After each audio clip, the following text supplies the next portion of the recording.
Friends, आज जो हम करने वाले हैं वो है केमिकल इक्विलिब्रियम। और इसके जो केमिकल इक्विलिब्रियम के एमसीक्यूज आए हुए हैं एमडीकेयर 2023 और 2022 के, वो वाले आज सॉल्व करेंगे। ठीक है जी, तो शुरू करते हैं।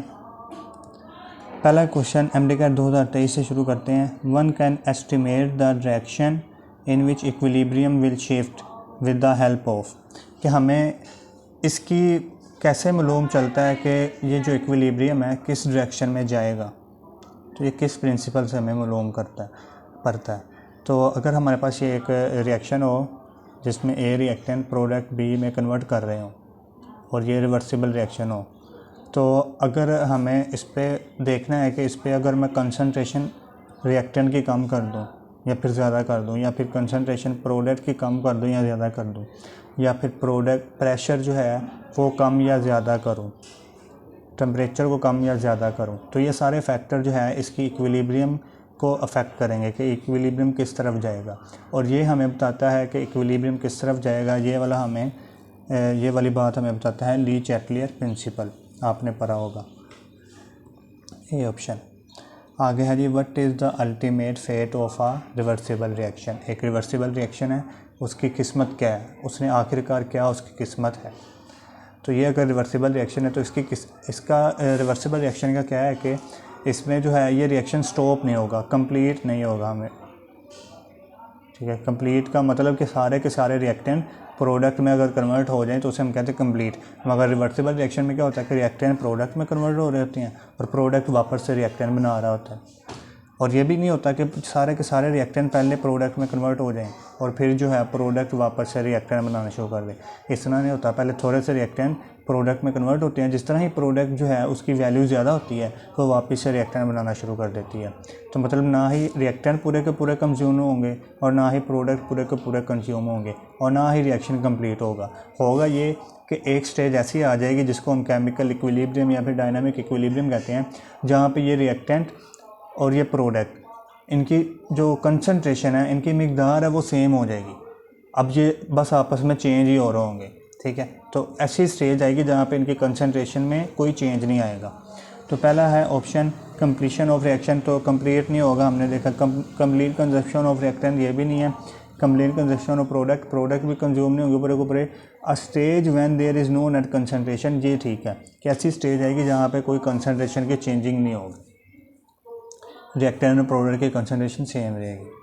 अच्छा, ये अब वही ली चैटलियर प्रिंसिपल का आया है और इस तरह के सवाल बहुत आते हैं। आपने प्रेशर और कंसंट्रेशन और टेम्परेचर के फैक्टर को ली चैटलियर प्रिंसिपल में अच्छे से सीखना है। In a reversible reaction when product is removed, एक रिवर्सिबल रिएक्शन में अगर हम प्रोडक्ट को रिमूव कर दें, द इक्विलिब्रियम शिफ्ट टूवर्ड्स, तो इक्विलिब्रियम किस तरफ जाएगा। तो ये अगर एक रिवर्सिबल रिएक्शन है, इसमें अगर मैं ये प्रोडक्ट बी जो इसको है रिमूव कर दूँ, प्रोडक्ट बी अगर रिमूव कर दूं, तो फिर क्या होगा कि ये जो रिएक्शन है ये प्रोडक्ट अब कम हो गया तो प्रोडक्ट को बनाना शुरू कर देगा, प्रोडक्ट की तरफ इक्विलिब्रियम शिफ्ट हो जाएगा।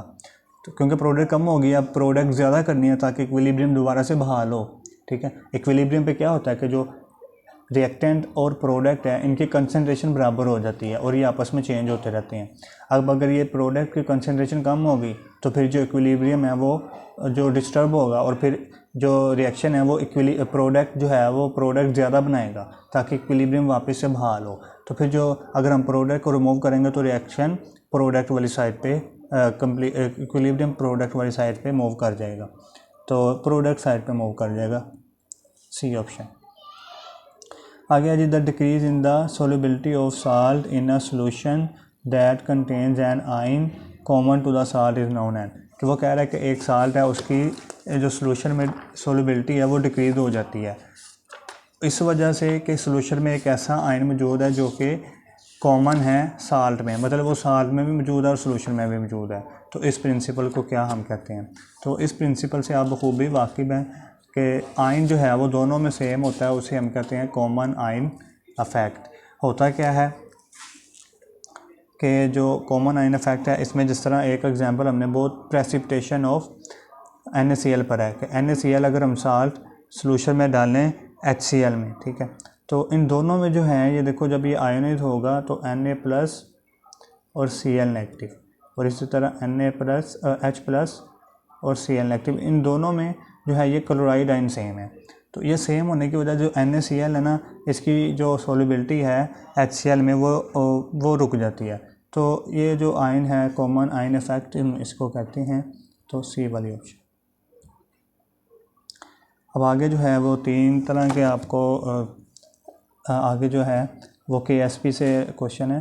The precipitation occurs if ionic concentration is.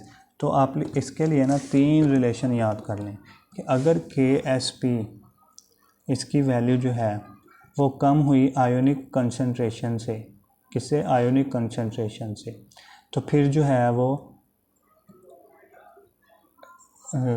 है वो प्रेसिपिटेशन होगी, सॉल्यूशन प्रेसिपिटेट हो जाएगा, मतलब सुपर सैचुरेटेड हो जाएगा।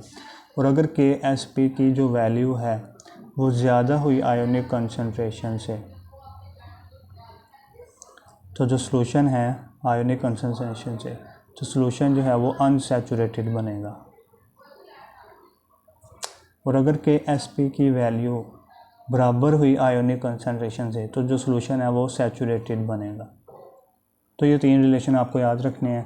उसी में से क्वेश्चन आया हुआ है कि if the ionic precipitation occurs, precipitation होती है इफ़ आयोनिक कंसनट्रेशन इज़, तो आयोनिक कंसनट्रेशन क्या हो, प्रेसिपिटेशन जब होती है तो आयोनिक कंसनट्रेशन क्या होती है, ज़्यादा होती है KSP से। Ionic concentration is more than KSP। तो इसके अलावा एक और क्वेश्चन आया था 2022 में, जिसमें वो यही क्वेश्चन था, ये वाला पहला जो क्वेश्चन था, one can estimate the direction in which, ये 2022 में भी आया हुआ था। तो आपको इसलिए जो है पिछले साल, जैसे 2022 में भी आया और फिर 2023 में भी आ गया, तो इसलिए आपको पिछले साल के जो MCQs हैं वो ज़रूर अटैम्प्ट करने चाहिए। बाकी भी MCQs आ रहे हैं इंशाल्लाह। लाइक शेयर सब्सक्राइब करते रहें।